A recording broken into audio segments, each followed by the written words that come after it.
Chinese Foreign Ministry spokeswoman Hua Chunying said China has voiced its grave concerns to the Vietnamese government over recent violence that killed 2 Chinese mainland citizens and injured more than 100 others. Hua said China is demanding severe punishment for those who attacked Chinese-owned businesses and Chinese nationals in Vietnam. She was also critical of remarks by the Secretary General of the ASEAN, who said the next step in resolving the crisis is to get China out of its territorial waters claimed by Vietnam.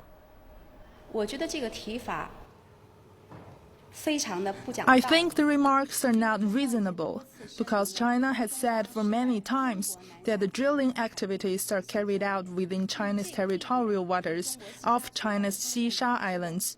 The location is just 17 nautical miles or some 31 kilometers from Zhongjian Island, which is affiliated to Xisha Islands. Therefore, I think it is the Vietnamese ships that rammed Chinese ships that should leave the area.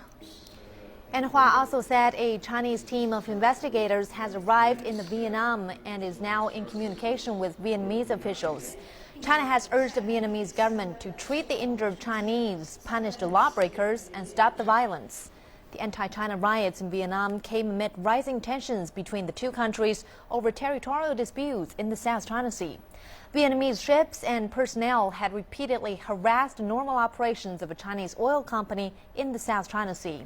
Now, according to a local Vietnamese newspaper quoting police reports, some 460 companies reported being damaged during the riots.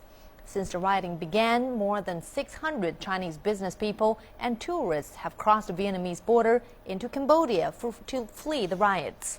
And governments on the Chinese mainland, Taiwan, and Hong Kong have all issued an amber outbound travel alert, warning people heading to Vietnam to exercise caution and avoid protests.